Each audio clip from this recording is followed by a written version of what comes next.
ಮಾನ್ಯ ಪತ್ರಿಕಾ ಬಂಧುಗಳೇ, ನಿನ್ನೆ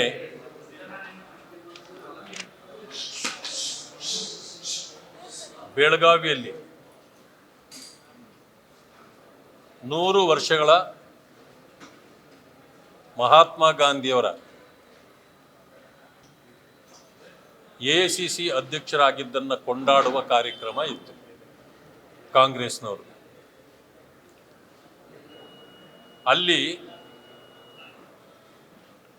ಜೈ ಬಾಬು,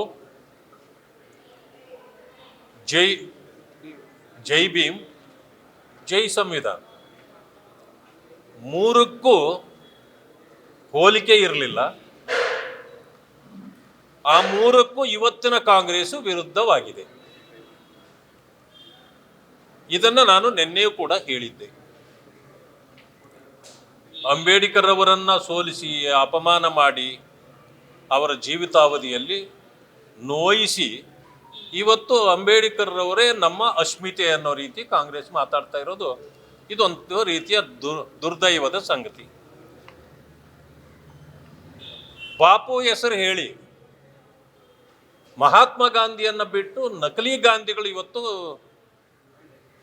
ಮಹಾತ್ಮ ಗಾಂಧಿಯರ ಮನಸ್ಥಿತಿಗೆ ವಿರುದ್ಧವಾಗಿ ಕಾಂಗ್ರೆಸ್ ಅನ್ನ ಇವತ್ತು ನಡೆಸ್ತಾ ಇದ್ದಾರೆ.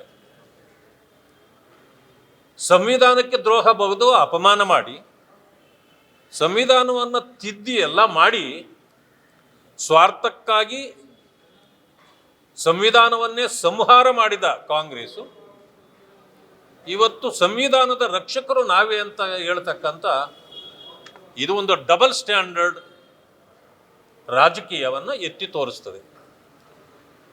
ಆದರೆ ಇದಕ್ಕೆ ಉತ್ತರ ಕೊಡುವ ಭರದಲ್ಲಿ ಎಐಸಿಸಿ ಅಧ್ಯಕ್ಷರಾಗಿರ್ತಕ್ಕಂಥ ಕರ್ನಾಟಕದಲ್ಲಿ ನಾವೆಲ್ಲ ಮೆಚ್ಚಿಕೊಂಡಿದ್ದ ಮಲ್ಲಿಕಾರ್ಜುನ್ ಖರ್ಗೆ ಅವರು ಒಂದು ರೀತಿಯ ಅಟ್ಟಹಾಸ, ಅಹಂಕಾರ ಜೊತೆಗೆ ಆತ್ಮವಂಚನೆಯ ಮಾತುಗಳನ್ನು ಆಡಿದ್ದಾರೆ. ಪ್ರಧಾನಮಂತ್ರಿ ಮಾನ್ಯ ನರೇಂದ್ರ ಮೋದಿ ಅವರನ್ನ ಸಂಬೋಧಿಸುವಾಗ ಅವನು ಇವನು ಅಂತಕ್ಕಂಥ ಮಾತುಗಳನ್ನು ಆಡಿದ್ದಾರೆ. ಇದಕ್ಕೆ ನಮ್ಮ ಧಿಕ್ಕಾರ ಇದೆ. ಇಷ್ಟು ದಿನಗಳ ದೀರ್ಘಕಾಲ ರಾಜಕಾರಣ ಮಾಡಿದ ಮಾನ್ಯ ಮಲ್ಲಿಕಾರ್ಜುನ್ ಖರ್ಗೆ ಅವರನ್ನು ನಾವು ನೋಡಿದ ರೀತಿಯೇ ಬೇರೆ. ಈಗ ಎಐಸಿಸಿ ಅಧ್ಯಕ್ಷರಾದ ನಂತರ ಅವರ ನಾಲಿಗೆಯಲ್ಲಿ ವಿಷ ಬರತಕ್ಕಂಥ ಮಾತುಗಳನ್ನು ಆಡ್ತಿದ್ದಾರೆ.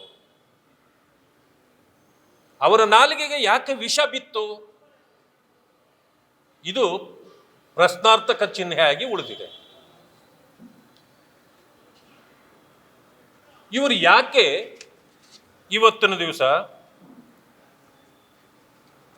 ಬಿಜೆಪಿಯನ್ನ ಕೆಟ್ಟದಾಗಿ ಮಾತಾಡ್ತಕ್ಕಂಥದ್ದು, ಬಿಜೆಪಿ ನಾಯಕರ ಮೇಲೆ ಇಲ್ಲ ಸಲ್ಲದ ಸುಳ್ಳುಗಳನ್ನು ಹಬ್ಬಿಸ್ತಕ್ಕಂಥದ್ದು, ಇಂತಹ ಎತ್ತರಕ್ಕೆ ಹೋದ ನಾಯಕರಿಗೆ ಇದು ಅವಶ್ಯಕತೆ ಇತ್ತೇ ಅನ್ನೋದು ನನ್ನ ಪ್ರಶ್ನೆ. ಮಲ್ಲಿಕಾರ್ಜುನ್ ಖರ್ಗೆ ಅವರ ಬಗ್ಗೆ ನನಗೆ ಬಹಳ ಗೌರವ ಇದೆ. ಬಹುಕಾಲ ಅವರ ಜೊತೆಯಲ್ಲಿ ನಾನು ಕೂಡ ಕೆಲಸ ಮಾಡಿದ್ದೇನೆ. ಎಂದೂ ಕೂಡ ಇಷ್ಟೊಂದು ಕೀಳು ಮಟ್ಟದ ಭಾಷೆಯನ್ನ ಅಥವಾ ಸುಳ್ಳುಗಳನ್ನು ಅವರು ಮೊದಲು ಹೇಳಿದ್ದು ನಾನು ಕಂಡಿರಲಿಲ್ಲ. ಅದೇ ರೀತಿ ಮಾನ್ಯ ಮುಖ್ಯಮಂತ್ರಿಗಳಾಗಿರ್ತಕ್ಕಂಥ ಸಿದ್ದರಾಮಯ್ಯನವರನ್ನು ಕೂಡ ಅವರ ಜೊತೆಯಲ್ಲೂ ಕೆಲಸ ಮಾಡಿದ್ದೆ. ಅವರು ಕೂಡ ಸುಳ್ಳು ಹೇಳೋದು ಇದೆಲ್ಲ ನೇರವಾಗಿ ಮಾತಾಡೋರಾಗಿದ್ದರು.